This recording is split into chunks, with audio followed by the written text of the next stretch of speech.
Kami membutuhkan Engkau, kuasa Engkau untuk berhasil, untuk menemui misi gereja Engkau.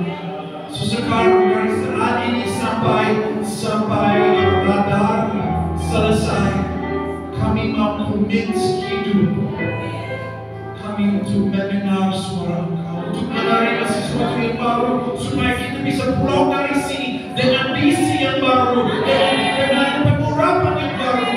Dari saat ini, Lord Yesus datang dekat kepada kami semua. Kami berdoa di dalam nama Yesus, dan katakan bersama-sama, amin.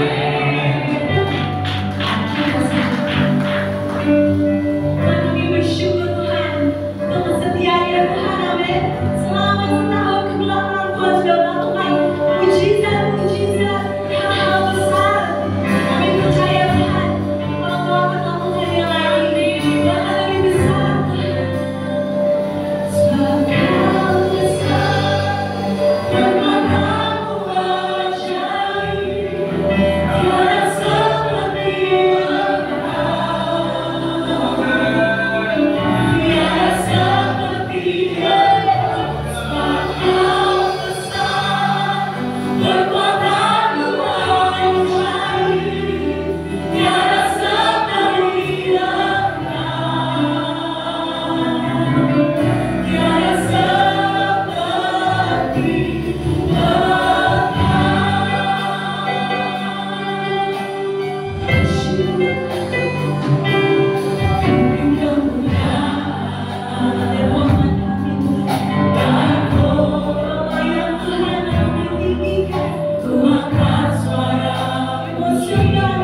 Sekali lagi kita berikan tepuk tangan kemuliaan bagi nama Tuhan. Katakan haleluya.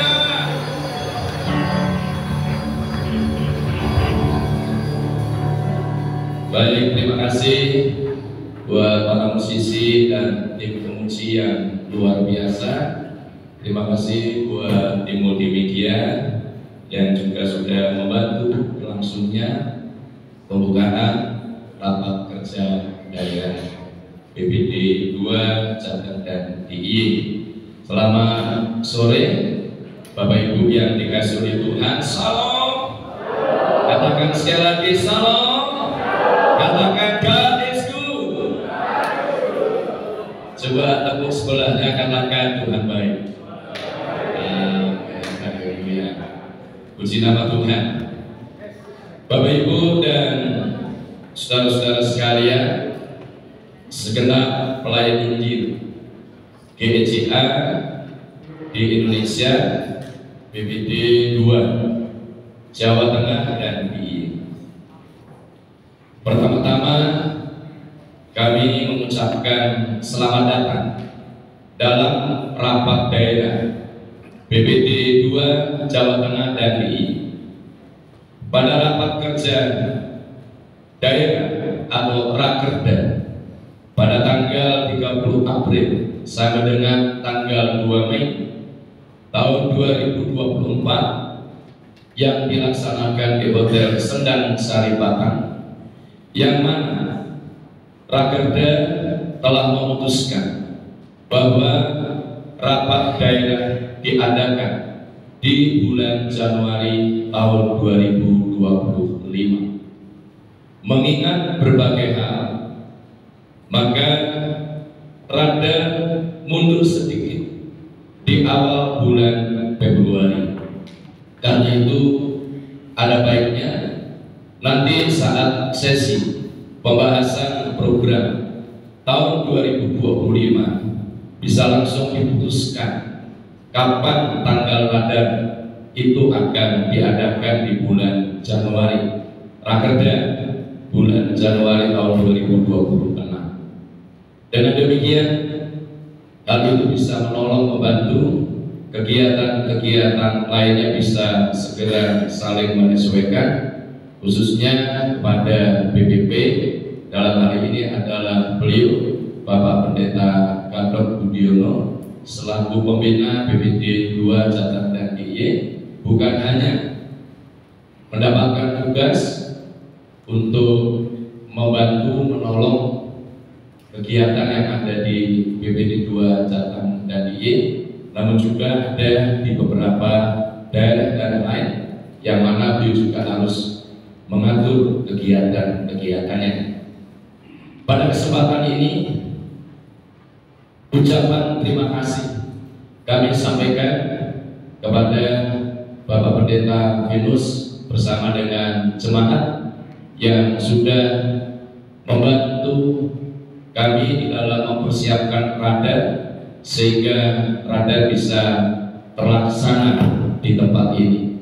Dan tidak ada salahnya kita berikan aplaus buat gereja Tuhan di tempat ini yang telah juga memberikan ruang dan segala sarananya. Ucapan terima kasih kami sampaikan kepada Bapak Ibu dan saudara-saudara sekalian yang telah berserta melayani pada pembukaan radar dari English Worship, dari GEJ Haleluya, dan juga ada beberapa gereja dari wilayah 1 yang sudah melayani pada pembukaan radar siang hari ini, dan juga kepada mereka yang akan melayani pada ibadah-ibadah selama radar ini dilaksanakan. Kiranya Tuhan memberkati Bapak Ibu saudara-saudara sekalian.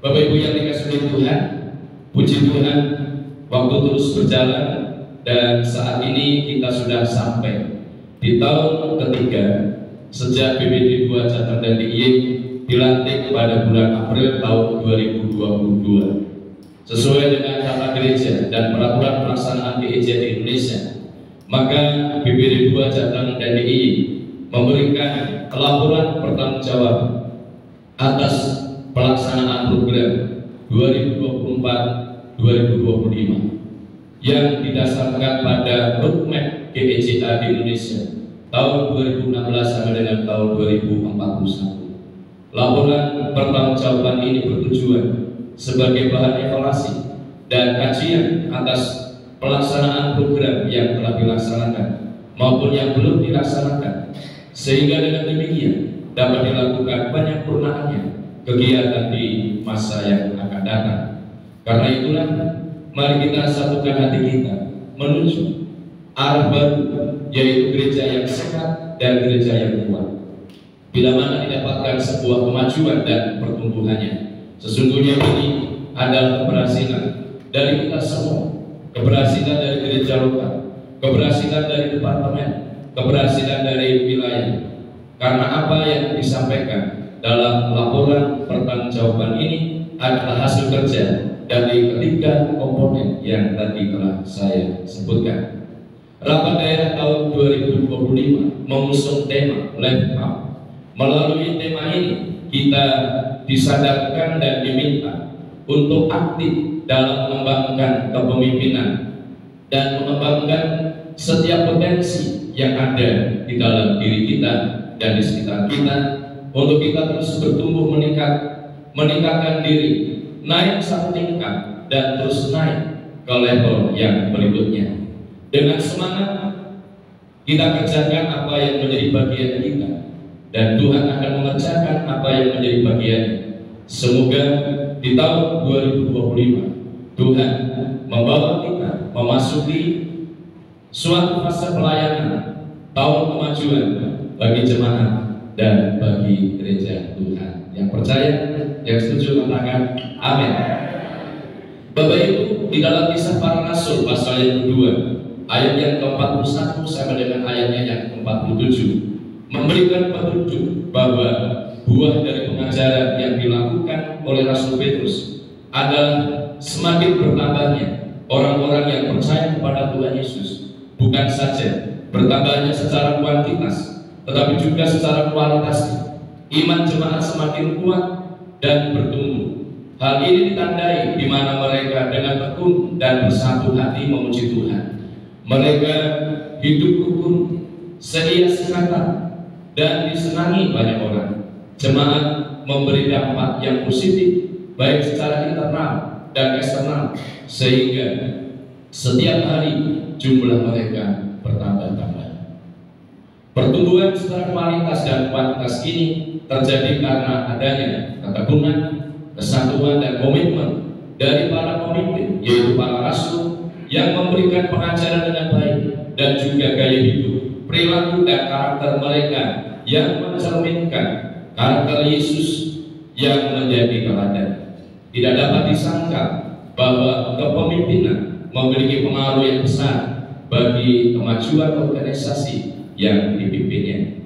Ucapan terima kasih kepada ketua-ketua departemen dan ketua-ketua wilayah, tim TAK dan tim TAD atas segala atensi dan dedikasinya dalam memajukan pekerjaan Tuhan BPD 2, Jateng dan DIY. Apapun yang telah dicapai, semua berkat kerjasama yang baik dari kita semua. Karena itu, atas nama Badan Pengurus Daerah 2, Jawa Tengah dan DIY dan segenap aparatur, kami mohon maaf jika ada kesalahan dan ketidakpuasan dalam kinerja selama 3 tahun terakhir ini. Selamat mengikuti rapat daerah BPD 2 Jawa Tengah dan DIY. Tuhan Yesus memberkati. Bolehkah ini pemain drumnya maju dulu? Pemain drumnya maju dulu. Pemain drumnya. Kita mau pukul kendang. Haleluya. Siapa saja boleh kan? Ya boleh. Siapa saja boleh. Ya siapa? Ya, ya saksi boleh. Ya oke sudah. Oke, kami mengundang Bapak Ibu, mari kita akan berdiri bersama-sama. Pukul ya, yang sama. Nah itu, gitu ya. Oke. Baik, dengan mengucap syukur atas kebaikan dan pertolongan Tuhan. Dengan ini kami buka rapat daerah BPD 2 Jateng dan DIY dalam nama Allah Bapa, Putra dan Roh Kudus. Kita berikan tepuk tangan saja boleh.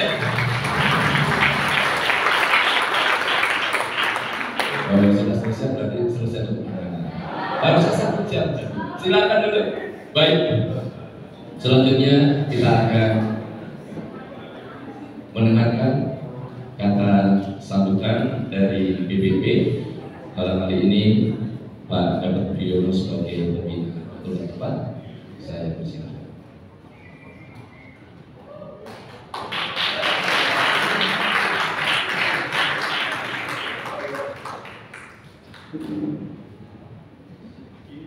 Halo. Assalamualaikum.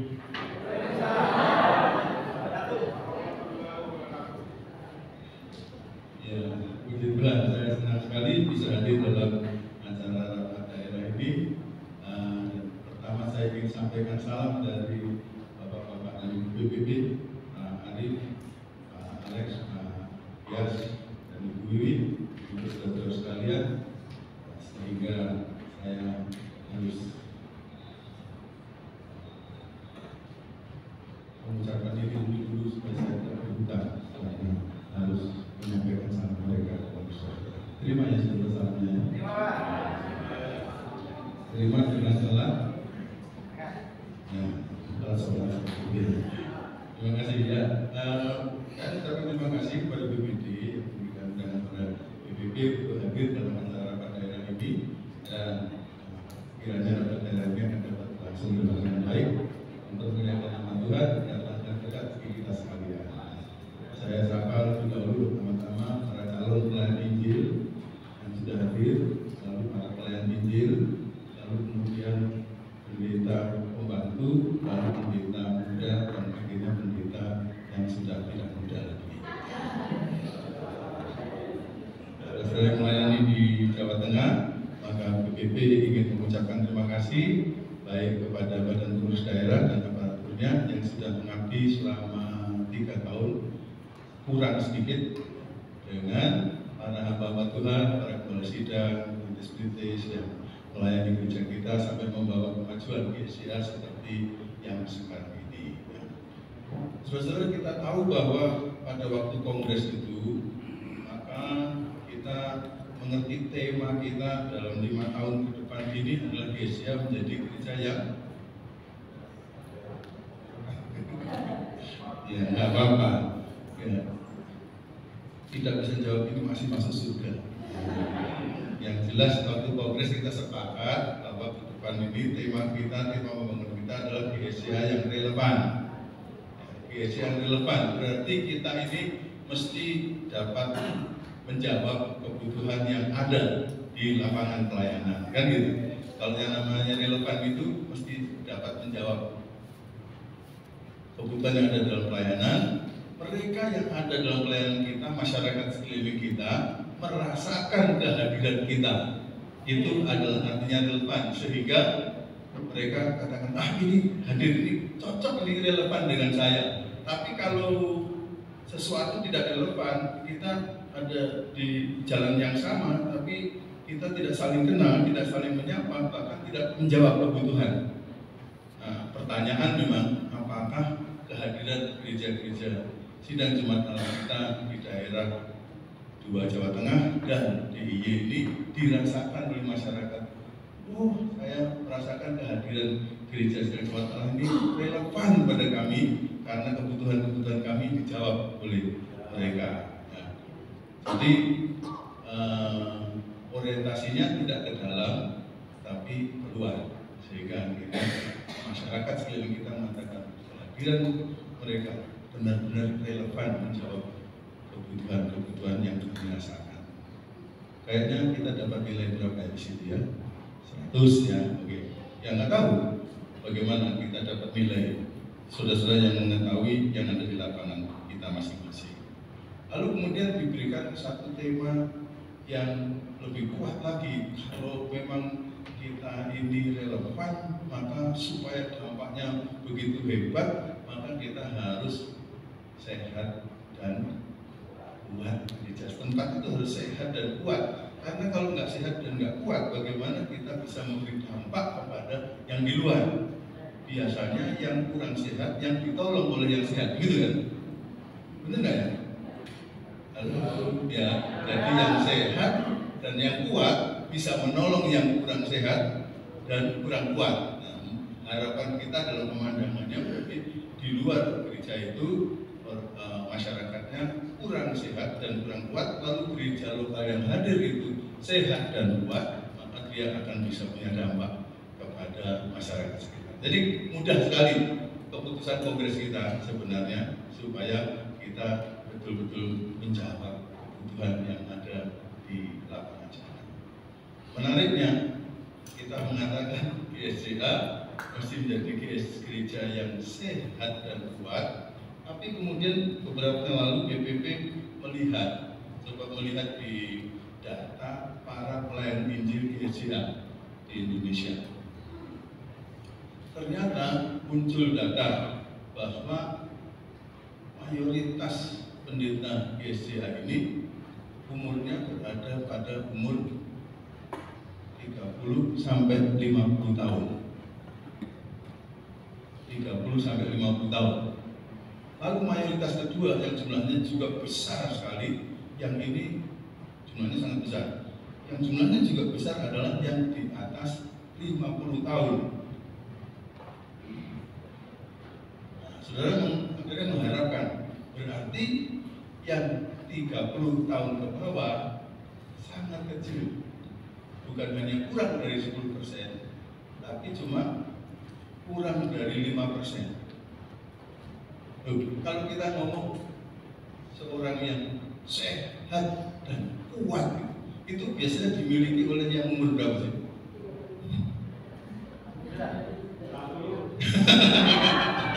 Dimiliki oleh orang yang umur berapa?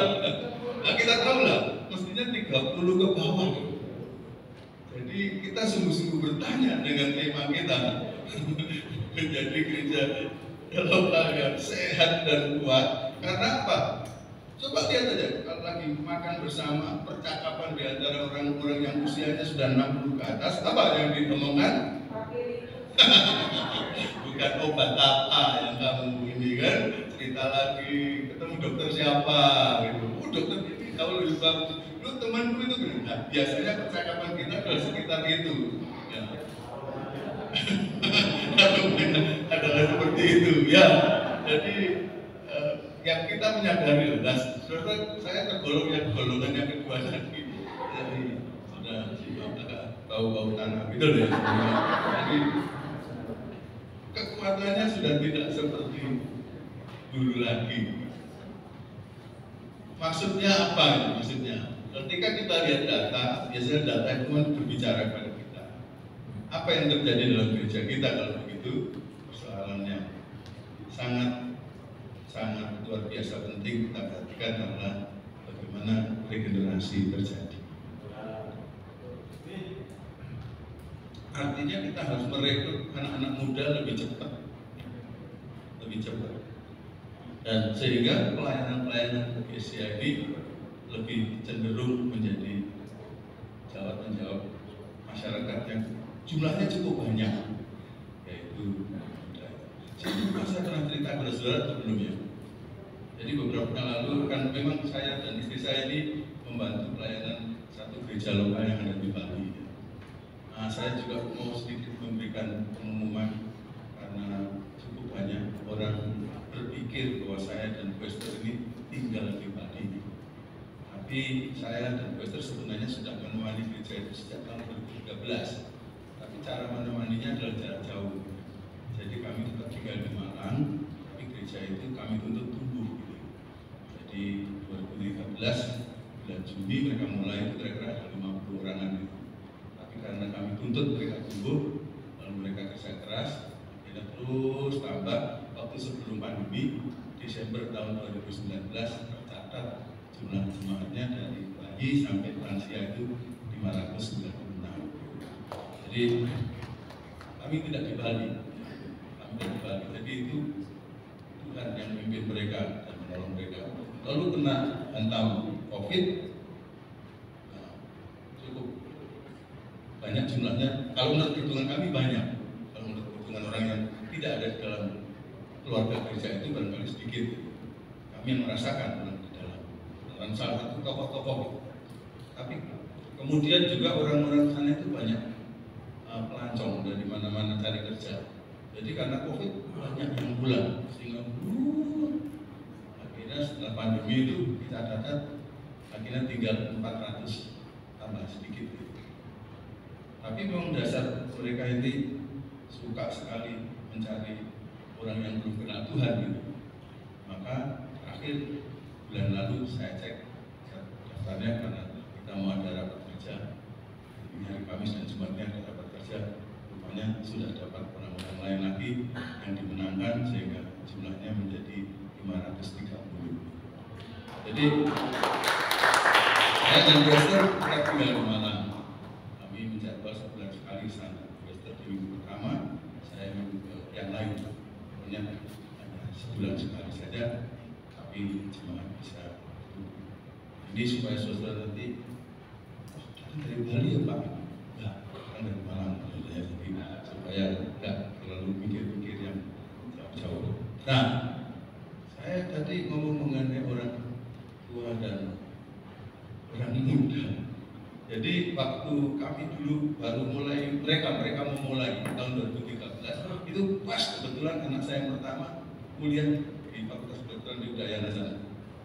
Jadi akhirnya anak saya terhisap ke kebaktian di gereja itu, lalu ikut, lalu kemudian satu kali diutus bersama dengan pendeta pelayan Injil, aktivis masih muda, dia belum daftar pendeta, untuk pergi belajar ke GBCC ke Jakarta.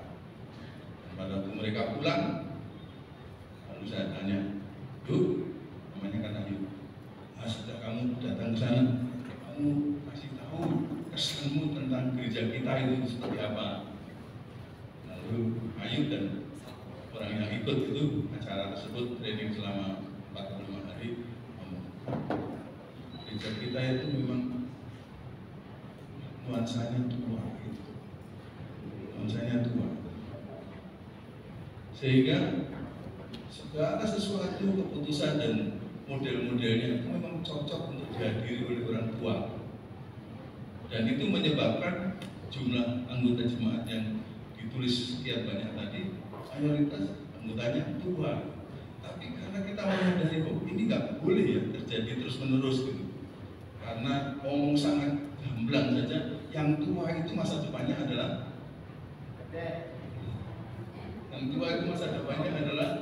menuju ke sana gitu. Jadi kalau nggak siap-siap dengan yang lebih muda, maka akan habis gitu. Dari situ kemudian akhirnya ada kesadaran dan kita mau berusaha bagaimana sih caranya melayani kepada orang-orang itu supaya bisa terasa lebih mudah. Sampai akhirnya saya diminta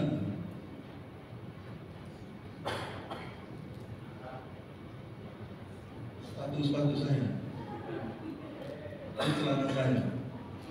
Celana saya dulu kurang. Itu bagi anak-anak muda langsung kelihatan, wah ini bukan golongan kami. Ini berasal dari mana ya ini?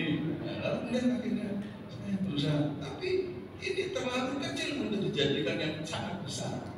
Ada cukup banyak yang harus dipelajari, termasuk cara berkhotbah, cara memimpin pujian, cara mengapproach anak-anak muda, cara memilih siapa-siapa yang menjadi panitia. Akhirnya panitia Natal kita serahkan langsung kepada anak-anak muda semua. Dan saya katakan, para tua-tua, anak tua dan yang belum tua, yang mau tua-tua, udah kita dari belakang aja. Dan ternyata waktu mereka melakukan acara Natal setelah COVID itu, acaranya bagus sekali, sehingga kemudian para tua-tua mengatakan, sudah mulai saya kita itu nggak usah lah, biar mereka saja yang lakukan. Karena tanpa berpikir, ternyata mereka kreatif dan tenaganya masih sangat luar biasa kuatnya. Nah itu kemungkinan tidak terjadi pada gereja saudara. Kemungkinan terjadi hanya di gereja di Denpasar saja, bahwa anak saya ngomong ini gereja tua. Jadi akhirnya anak muda rasa bukan gereja saya. Padahal bagaimanapun juga kita itu yang namanya generasi ini adalah generasi.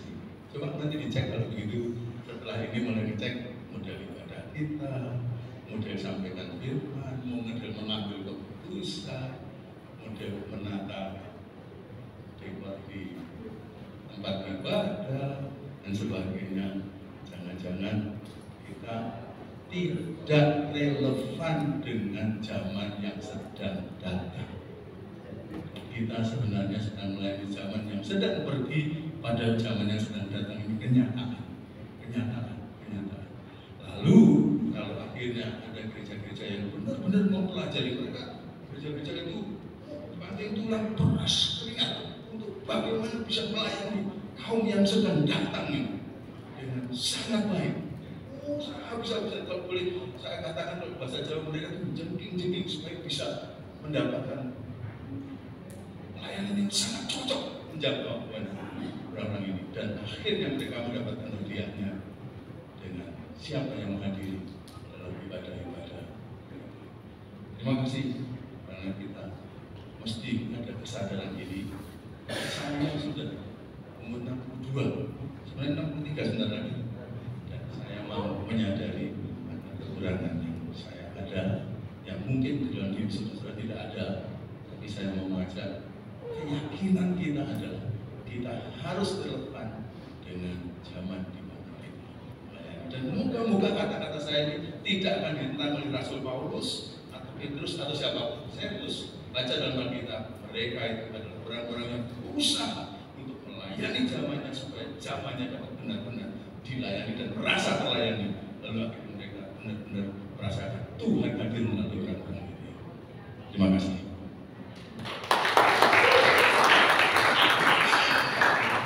Seandainya karena kita sudah bertambah tua, lalu kemudian saudara itu seperti saya, suka lelah, suka capek, dan kemudian katakan, ya memang saya begini, lalu saya akan menutup dengan sebuah cerita. Saya itu membaca lama yang lalu, ketika dalam perjalanan satu buku kecil ditulis oleh seorang dokter, bukunya kecil tapi tulis oleh dokter namanya Ted Engstrom. Judul bukunya adalah The Pursuit of Excellence. Saya baca. Dia di bagian depan membuka buku itu, The Pursuit of Excellence. Jadi bahasa Jawanya kira-kira mengejar keunggulan atau kesempurnaan. Pursuit of Excellence. Jadi di bagian depan langsung dia bercerita.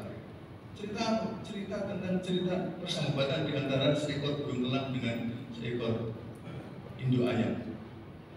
Burung elang bersahabat luar biasa juga dengan induk ayam. Lalu satu kali induk elang ini sedang punya telur untuk dierami, tapi dia lebih sangat sibuk pelayanan, jadi nggak ada kesempatan untuk mengerami. Lalu akhirnya dia turun dari atas sana membawa telur ayamnya ini, telur elangnya ini, lalu ngomong sama induk ayam, friend, gitu, aku titip ini ya, telur, tolong dierami. Kebetulan si ayam punya banyak telur, sudah perlu dierami, gitu. Lalu akhirnya dierami, lalu kemudian si elang sibuk lagi pergi ke angkasa untuk pengadilan pelayanan yang banyak sekali sana. Lalu kemudian setelah kemudian langsung lama, induk elang ini ingat, aduh, saya perlu titip telur itu kepada sahabatku ayam itu. Wah, sekarang dihadirkan dia remajaan ya, udah tunang. Aku masuk ketemu sama ayam, langsung salam-salam, kamu kangen rangkul-rangkulan. Kenapa? Kenapa kan? Memang teman kok ya. Jadi sangat dekat. Kemudian waktu gimana? Dulu anakku menetas ya? Menetas jadi. Dulu itu loh, kamu lihat. Nah, jadi ada anak-anak ayam, usia remaja, sama satu anak ayam yang jangkung besar gitu, ya, tenaga besar. Lalu kemudian akhirnya si induk ayam kasih tahu, nak, gitu. John, namanya Jonil gitu, bilang si paling besar. John, kamu sebenarnya kan bukan anak saya, kamu itu anaknya teman saya ini loh, si elang ini loh. Jadi kamu punya daya seperti elang ini. Oh, elang ini kalau dia lagi terbang tinggi ke atas sana, dia sudah sampai ke atas badai, dan kalau dia tidak akan diganggu oleh badai, dia akan menikmati kenyamanan yang luar biasa di atas sana. Bahkan katanya dia, kalau dia lagi ada di atas sana itu, maka waktu dia menatap matahari itu, kalau yang lain-lain makhluk menatap matahari langsung tanpa ada penghalang, maka mereka akan buta. Tapi elang justru menikmati pelangi yang indah. Ini katanya ayam tadi. Oh, pelangi jadi luar biasa nikmatnya di atas sana. Si anak elang itu berminat, aku mau ke sana. Tapi kemudian sadar, lalu kemudian mulai ngepak-ngepakan saya. Coba. Tapi tiap kali terbang, jatuh. Diberi semangat oleh induk ayam, diberi semangat oleh induk elang, tapi semua jatuh. Lama-lama dia kata, enggak lah, saya di sini saja. Saya bukan elang, saya ayam. Potensinya Raja Wali, tapi prestasinya belum. Boleh dibuka potensinya Raja Wali, tapi prestasinya